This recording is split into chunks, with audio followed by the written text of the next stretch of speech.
Okay, let us see questions of exercise 1.3. So question number 1.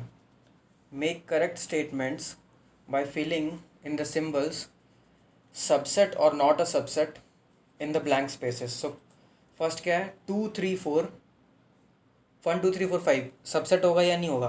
देखो यहाँ पे जो एलिमेंट्स है 2 3 4, यहाँ पे भी वो एलिमेंट्स है 2 3 4, है ना, तो सबसेट हो जाएगा. ठीक है. Now A B C is a subset of B C D और नॉट. देखो यहाँ पर ए है लेकिन यहाँ पर ए नहीं है, सो नॉट अ सबसेट. ठीक है, तो 1 और 2 हो गया. 3. X such that x is a student of class 11 of your school. X such that x is a student of your school. अब देखो क्लास 11 का अगर कोई स्टूडेंट है स्कूल का, तो वो स्कूल का भी तो स्टूडेंट होगा ना. हम तो स्पेसिफाई कर दे रहे कि क्लास 11 का ही स्टूडेंट लेना है, तो ऑब्वियस सा बात है स्कूल का तो होगा ही. लेकिन अगर हम कोई भी जनरल स्कूल का स्टूडेंट उठाएं तो कोई ज़रूरी नहीं है कि 11th का हो. तो रिवर्स केस यहाँ पे सबसेट नहीं होगा, लेकिन ये सबसेट है, तो यहाँ पे आ जाएगा सबसेट. 11 क्लास का स्टूडेंट ले रहे हैं स्कूल से, तो वो स्कूल का स्टूडेंट होगा. ठीक है. X such that x is a circle in the plane. X such that x is a circle in the same plane with radius 1. अब देखो यहाँ पे मैं कोई भी सर्कल ले रहा हूँ प्लेन में, और यहाँ पर मेरे पास वही सारे सर्कल्स के कलेक्शन है जिनका रेडियस 1 है. यहाँ पे उन सारे सर्कल का कलेक्शन है जिनका रेडियस कुछ भी हो सकता है, स्पेसिफाइड नहीं है. 1 भी हो सकता है, 2 भी हो सकता है. तो अगर मैं 2 वाला सर्कल चूज़ कर लूँ यहाँ पे, तो वो भी एक एलिमेंट होगा ना, वो सर्कल भी एक एलिमेंट होगा इस सेट का. तो वो इस पर कंटेन नहीं करेगा क्योंकि इस सेट में क्या है, सिर्फ 1 रेडियस वाले ही सर्कल्स हैं, तो नॉट अ सबसेट. ठीक है. X such that x is a triangle in a plane. X such that x is a rectangle in the plane. तो ट्राइंगल थोड़ी ना रेक्टेंगल होता है, नॉट अ सबसेट.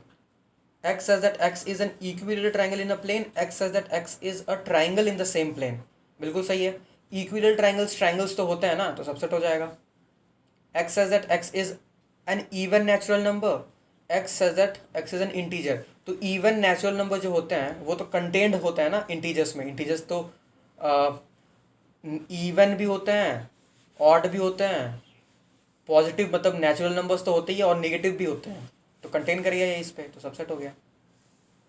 ठीक है. Now let us move to the next question. Okay, question number 2. ठीक है. State whether the following statements are true और फॉल्स. सो पहला क्या है, ए कॉमा बी एक सेट है. This is not a subset of B C A. देखो यहाँ पे ए और बी है, यहाँ पर भी बी और ए है, तो सबसेट तो है भाई, तो दिस इज फॉल्स. ठीक है. Second is A comma E subset of x such that x is a vowel in the English alphabets. हाँ, तो इंग्लिश के अल्फ़ाबेट्स क्या होते हैं, ए ई आई ओ यू. तो ये जो सेट लिखा हुआ है, ये जो प्रॉपर्टी बेस्ड मतलब सेट बिल्डर फॉर्म में लिखा हुआ है, जो प्रॉपर्टी लिखा हुआ है वो क्या शो कर रहा है, सारे वोवेल्स को शो कर रहा है, ए ई आई ओ यू. और उसमें से सिर्फ 2 एलिमेंट्स चूज़ किया गया यहाँ पे, ए और ई, तो ऑब्वियसली सबसेट है. So this is true. 1 2 3 subset of 1 3 5 गलत. 2 है यहाँ पे 2 है ही नहीं, false. A is a subset of ABC. True. A is an element of ABC. False. क्यों? देखो A एलिमेंट नहीं है, एलिमेंट तो ये हुआ ना, A is an element of ABC, ऐसे होता है. और अगर मैंने A पे ऐसे लगा दिया, ये कर्ली ब्रैकेट्स लगा दिया, फिर तो ये सबसेट हो गया. ठीक है. तो इन सब चीज़ों का ध्यान रखना है, तो ये फॉल्स हो जाएगा. ठीक है. Now x such that x is N even natural number less than 6.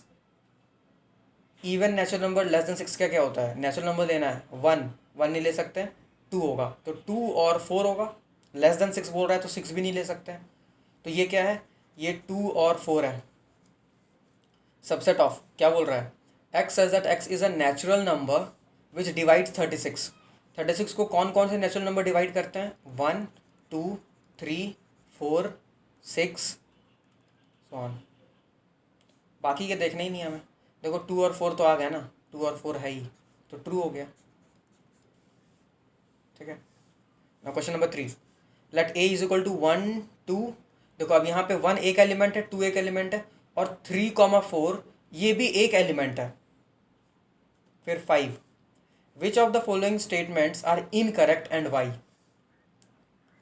देखो थर्ड वाला 3,4 सबसेट होगा ए का, तो ये गलत है। ये तो एक एलिमेंट है ना, 3,4 क्या है, एक एलिमेंट है। तो हम क्या बोलेंगे, 3,4 एक एलिमेंट होगा। तो देखो ये वाला करेक्ट है, ठीक है। ये जो सेकंड वाला है ना, ये करेक्ट है, ये वाला फॉल्स है। तो हमें क्या करना है, इनकरेक्ट।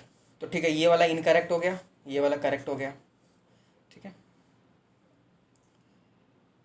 Third is 3,4। अब देखो 3,4 इस पे एक और हम ब्रैकेट लगा देंगे तो फिर क्या हो जाएगा, तभी सबसेट बन जाएगा। सेम सेम लॉजिक जो अभी हमने यहाँ बोला, ठीक है। तो ये करेक्ट हो गया। 1 belongs to A, 1 is an element, बिल्कुल सही बात है। 1 इज सबसेट, गलत बात, ठीक है। 6 1 2 5, अब 1 2 और 5 को ले लिया, एक कर्ली ब्रैकेट्स में डाल दिया तीनों एलिमेंट्स को, तो सबसेट हो गया, बिल्कुल सही है। 1 2 और 5, 1 2 और 5, ठीक नहीं, एलिमेंट नहीं होगा। 1 is an element of A, 2 is an element of A, 5 is an element of A, ऐसा बोल सकता है। लेकिन तीनों को एक साथ एक कर्ली ब्रैकेट्स के अंदर डालकर ऐसा थोड़ी बोल सकते हैं कि वो एलिमेंट होगा।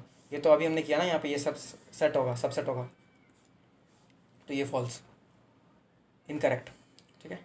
1 2 3 सबसेट ऑफ ए, नहीं। देखो यहाँ पे 3 और 4 कंबाइंड एक एलिमेंट है, तो हम इसको तोड़ नहीं सकते ऐसे, अपने मन से कुछ नहीं करना है, ठीक है। जैसे कि अच्छा तुम बोलोगे यहाँ पे 2 लिखा हुआ है, तो 1 और 1 अलग अलग ले लेते हैं, एक 1 को इसके साथ ले लेते हैं, ठीक है। तो ऐसा तो नहीं कर सकते ना, खुद से तोड़ना नहीं, ये कॉम्बाइंड है, इसको एक एलिमेंट मान रहे हैं हम, ठीक है। तो क्या हो जाएगा, कौन सा क्वेश्चन था, 1 2 3 सबसेट नहीं होगा, this is incorrect. 5 is an element of A. अब देखो 5 कहीं दिख रहा है क्या, यहाँ पे 5 एलिमेंट है क्या, अगर 5 एलिमेंट होता तो यहाँ पे कहीं पे लिखा हुआ होता 5, लेकिन लिखा हुआ तो नहीं है, इसका मतलब 5 एलिमेंट नहीं है, तो ये गलत है, incorrect statement. 5 is a subset of A, बिल्कुल सही है। 5 is a subset of every set, ठीक है, पढ़ा था हमने। नो 5 पे अगर हमने ऐसे ये कर्ली ब्रैकेट्स लगा दिया तो वो सबसेट होगा क्या, देखो वो सबसेट तब होता जब 5 एक एलिमेंट होता। अगर हम बोलते हैं कि 5 इज एन एलिमेंट ऑफ ए, तो हम क्या बोलते हैं, 5 पे कर्ली ब्रैकेट्स लगा दो तो 5 सबसेट हो जाएगा ए का, है ना। दिस इम्प्लाइज दिस, ठीक है। लेकिन ऐसा तो डायरेक्टली नहीं लिख सकते ना, क्योंकि 5 एलिमेंट है ही नहीं, तो ये भी इनकरेक्ट हो गया, ठीक है।